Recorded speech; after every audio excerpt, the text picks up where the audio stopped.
நமச்சிவாய. இன்னைக்கு நம்ம பார்க்க போற ஒரு விஷயம் ரொம்ப ஒரு முக்கியமான விஷயம், அடிப்படையான விஷயம், அனைவரும் தெரிஞ்சுக்க வேண்டிய ஒரு விஷயம். அதாவது இறைவனுக்கு என்ன பிடிக்கும்.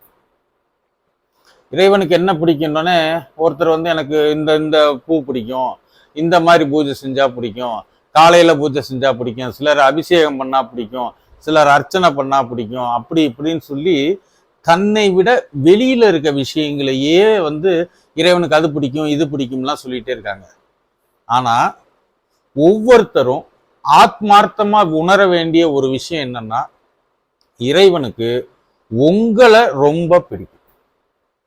என்னது என்னையே பிடிக்குமா அப்படின்னு நீங்க கேட்கலாம். உண்மையிலேயே இறைவனுக்கு உங்களை மிக மிக பிடிக்கும்.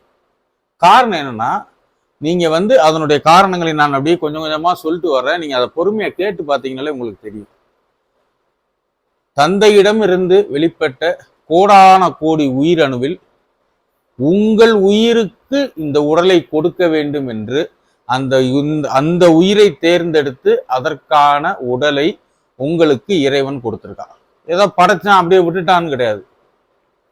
உங்களுக்கு சொல்லித்தர்றதுக்காகவே யாராச்சும் ஒரு வாத்தியாருக்கு உங்களுக்கு முன்னாடியே உங்களுக்கு என்ன சொல்லி தரணுமோ அதை சொல்லி கொடுத்து அதை நீங்கள் கேட்கும்படி அவர் உங்களுக்கு சொல்லி கொடுக்க வச்சார்.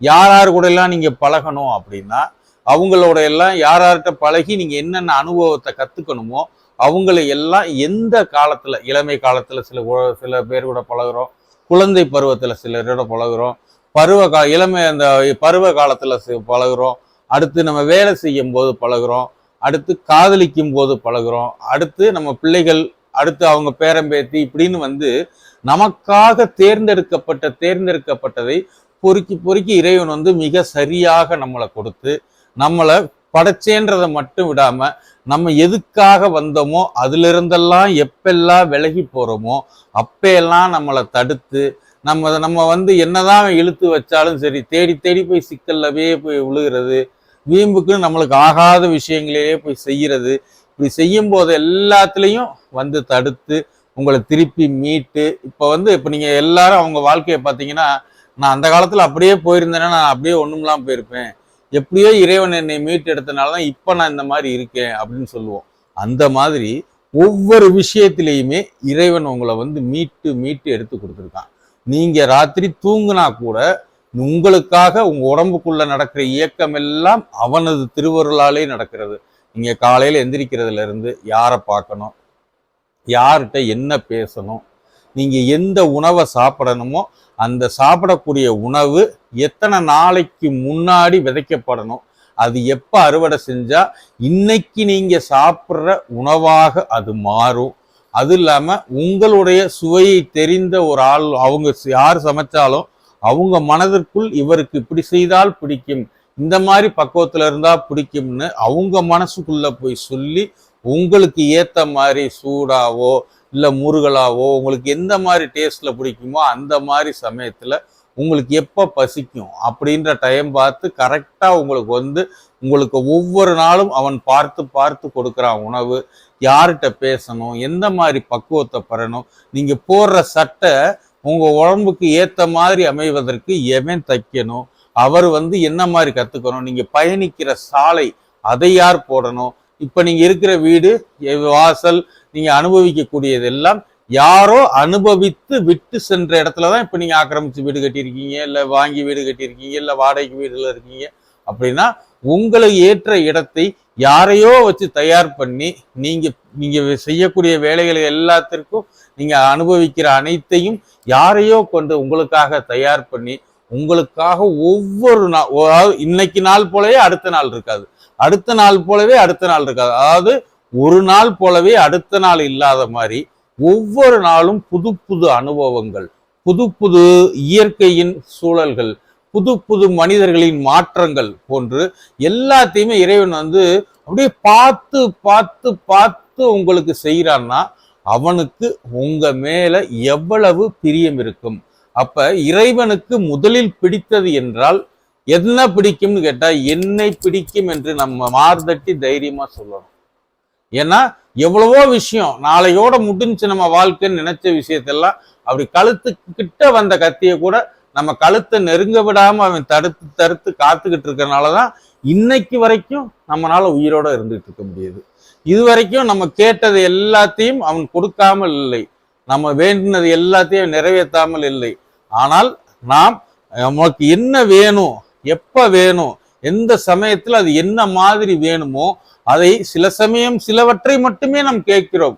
ஆனா பல விஷயம் நம்ம கேட்காமலே அதுக்கான வாய்ப்புகள் எல்லாத்தையும் அமைச்சு கொடுத்து நம்மளை கரெக்டா அந்த சூழ்நிலையில போய் பொருத்தி நம்மளுக்கும் அறிவு இருக்க மாதிரி, நம்மளுக்கும் திறமை இருக்கிற மாதிரி, நம்ம கிட்ட ஏமாறுறதுக்கு ஆளுக மாதிரி, நம்ம நடிப்பா புகழ்ற மாதிரி ஆட்களை காமிச்சு நம்மளை மேம்படுத்தி நம்மளை மகிழ்விப்பதற்காக இந்த பிரபஞ்சத்தையே அவன் இயக்கி கொண்டிருக்கிறான் என்றால் உங்கள் மீது தனி கவனம் வைத்து உங்களுக்கு எந்த கிரகம் எந்த சமயத்தில் அதனுடைய அதிர்வலைகளை கொடுத்தால் உங்களுக்குள்ள என்னென்ன மாற்றங்கள் எல்லாம் நடக்கும் என்பதை மிக தெளிவாக காய் நகர்த்தி உங்களுடைய இளமை பருவம், நீங்க அப்ப இறைவனை நினைச்சாலும் சரி நினைக்காட்டியும் சரி, நீங்க நீங்க அவனை பொருட்படுத்தாத காலத்திலையும் சரி, எதெல்லாமோ இறைவன் சொன்ன காலத்துல சரி, இதுதான் இறைவன் சொன்னாலும் சரி, இப்ப எதுவும் இறைவன் தான் அப்படின்ற நிலைக்கு நீங்க வந்தாலும் சரி, அவனை கவனிப்பதை விட உங்களையே கவனித்து கொண்டிருந்தான்.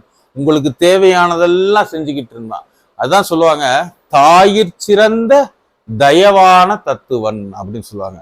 தாயை விடவா இறைவன் சிறந்தவன் அப்படின்னா தாய்க்கு என்னை ரொம்ப பிடிக்கும் அப்படின்னுவோம். ஆனா தாயை விட சிறந்தவனாக இறைவன் நம்ம எப்படி சொல்ல முடியும் அப்படின்னா, தாய் நீ பசித்தால் உணவு கொடுப்பாள், தாய் நீ பசித்தால் பால் கொடுப்பாள், தாய் நீ துவளும் போது அன்பு கொடுப்பாள். அப்போது இந்த விஷயமெல்லாம் நடப்பதற்கு அவள் கொடுக்கிறாள். அவளிடம் கொடுக்கும்படி கொடுத்தவன் இருக்கான் பாத்தீங்களா. இப்ப தாய் பசிச்சா பால் கொடுப்பா, அவ பால் கொடுப்பதற்கு பால் ஒன்று அவளிடம் இருந்து அது பால் ஊற வேணும், இல்ல வெளியில இருந்து அந்த பாலுங்கிற விஷயம் நீ பசிக்கிற நேரத்துல தயாரா அங்கனுக்குள்ள இருக்கணும். அவ செலுத்தக்கூடிய உன் மீது தாய் அன்பு செலுத்துறான்னா அந்த அன்பு செலுத்தக்கூடிய மனநிலையில் அவளை அந்த இடத்துல மனநிலையில் நிப்பாட்டினா தான் அவனால உன் மீது அன்பு செலுத்த முடியும். அப்ப தாயிற் சிறந்தனா தாய் கேட்டா கொடுப்பா. இது நீ எப்ப கேட்டாலும் நீ உனக்கு என்ன கொடுக்கணுமோ அதை தயாராக தாயிடம் கொடுத்து வைத்திருப்பவன் தாயிற் சிறந்த தயவான தத்துவன் அல்லவா. அப்போது அந்த தத்துவன் உன் மீது எவ்வளவு பிடித்தமாக உன்னை இந்த உடலோடு பிடித்து, இந்த உடலை இந்த பூமியோட பிடித்து, இந்த பூமியோடு பஞ்ச பூதங்களையும் பிடித்து அதையும் உடம்புல சரியான அளவுல மெயின்டைன் பண்ணி உன்னை சுத்தி இந்த 9 கோள்கள், அண்டங்கள், பேரண்டங்கள், பிரபஞ்சம் என்று அத்தனையுமே உன்னை வச்சு அது எல்லாமே உனக்கான பணியை அவையெல்லாம் செய்கிறது. மழை பொழிகிறது, வெயில் அடிக்குது, தண்ணி கிடைக்குது, மண்ணுல இப்ப நம்ம நடக்கிறோம் போறோம் வர்றோம்னா இந்த பூமியில புவி ஈர்ப்பு விசை என்று ஒன்று இருக்கிறது. அந்த பாசமாக பிடித்திருப்பதும் அவன்தான், உன் தாகமாக தணிப்பதும் அவன்தான், உன்மேல் உனக்கு வேர்க்குது அப்படின்னா உன்மேல தவளும் தென்றலாக இருப்பதும் அவன்தான். இப்படி உனக்கு உன்னைய பிடிச்சி உன்னை உடம்புக்குள்ள பிடிச்சி நீ உன்னை உடம்புக்குள்ளே பிடிச்சி வச்சிருந்தா கூட நீ எந்தெந்த எதோ ஞாபகத்துல நீ எங்கெங்கயோ அப்படி பார்த்துக்கிட்டே யோசிச்சுக்கிட்டே போயிட்டே இருப்ப. அப்ப எந்த இடத்துல நீ எங்கனுக்குள்ள விழுந்துருவியோ அந்த இடத்துல உன்னை தட்டி தூக்கி இங்க பாரு அப்படின்னு உனக்குள்ள இருந்தே தட்டி தூக்கி, இல்ல வெளியில ஏதாவது ஒரு நிகழ்வா காமிச்சே எங்க போற பாரு அப்படின்னு சொல்லி உன்னை காப்பாத்தி உன்னை எதுக்கெல்லாம் உன்னை உடனுமா விட்டு உன் இஷ்டப்படியே விட்டு எந்த இடத்துல உன்னை கரெக்டா அந்த இடத்துல நிப்பாட்டி உன்னை திருப்பி பின்னாடி இழுக்கணுமோ அந்த அளவுக்கு இழுத்து இதுவரைக்கும் நீ உயிரோடு உடலோடு இந்த பதிவை நீ கேட்கிற அளவுக்கு உன்னை சரியா வச்சிருக்கான்னா ஓ மேல இந்த பிரபஞ்சத்திலேயே யாருக்கும் இல்லாத பிடித்தம் இறைவனுக்கு மட்டும்தான் இருக்கிறது. அது இந்த பிறவில மட்டும் இல்ல, புல்லாக இருந்த போதும் பூடாக இருந்ததும் புல்லாகி பூடாய் புழுவாய் மரமாய் வல்விருகமாய் பறவையாய் பாம்பாய் கல்லாய் மனிதராய் இதுக்கப்புறம் பேயாய் கணங்களாய் வல்லசுரராய் முனிவராய் தேவராய் என்ற ஒவ்வொரு நிலையிலும் உன்னுடைய பிறவியை மேம்படுத்தி கொடுத்து அத்தனை பிறவியிலும் அவன் பிடிக்குள்ளேயே உன்னை வச்சு உன்னை கொஞ்சம் கொஞ்சமா அவனுடைய அன்பையும் பாசத்தையும் உன்மேல் பொழிந்து உனக்கு எப்போதும் உன்னை காத்து கொண்டிருப்பவன் அவனாக இருக்கும்போது அவனுக்கு பிடித்தது என்று வேறு ஏதோ பொருளை நீ சுட்டி காட்டக்கூட அவன் உன்னை இந்த உடலோடு உயிரோடு உன்னை உனக்குள்ள பிடிச்சு வச்சிருக்கனால தான் அவனுக்கு எதோ பிடிக்கும்னு சொல்ற. ஆனா உண்மையில் இறைவனுக்கு பிடித்தது ஒன்று எதுன்னா அவங்களோட நிலையில இருந்து பார்த்தா உங்களைத்தான் அவனுக்கு ரொம்ப பிடிக்குது. எண்ணற்ற ஜீவன்கள் இருந்தாலும் ஒவ்வொரு ஜீவனுக்கும் ஒரு தனித்துவம். ஒவ்வொரு ஜீவனும் ஒன்றை போல சிந்திப்பதில்லை.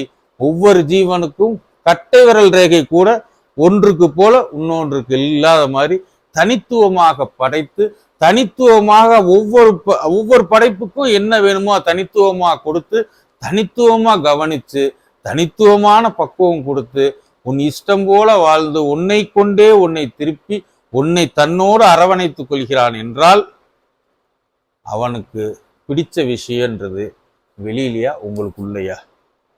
அப்ப இறைவனுக்கு பிடித்தது என்று கேட்டால் புறப்பொருள்களை காமிக்காமல் உங்களை நினையுங்கள். என்னை பிடித்தவன் எப்போதும் என்னை அவன் பிடிக்குள்ளேயே வைத்திருந்து வேறு யாரும் செய்ய முடியாததை அவன் எனக்கு செய்து கொண்டே இருப்பதினால் இறைவன்தான் இறைவனுக்கு பிடித்தது எது என்றால் அது நானாக மட்டுமே இருக்கும் என்று ஒவ்வொரு ஆன்மாவும் அவனை நினைந்து உருகும் போது வெளியே பிடிக்கிறது என்று வெளியே சொல்லக்கூடிய காரணங்களை கடந்து வெளியே சொல்லக்கூடிய பொருட்களை கடந்து அவனுக்கு பிடித்தது நீங்கள் தான். அப்போது இறைவனுக்கு பிடித்ததை சமர்ப்பீங்கள் என்றால் நான் என்ற ஆணவத்தை இறைவனுக்கு சமர்ப்பித்து நீ பார்த்து எனக்கு கொடுப்பது எல்லாமே சிறந்ததாகவே இருக்கிறது, நீ எனக்கு என்ன கொடுக்க வேண்டுமோ அதை சிறப்பாக கொடு இறைவா என்று கேட்டுக்கிட்டீங்கன்னா போதும், உங்க வாழ்க்கை சும்மா ஜம்முன்னு இருக்கும். நமச்சிவாய் வாழ்க, நாதன் தாள் வாழ்க.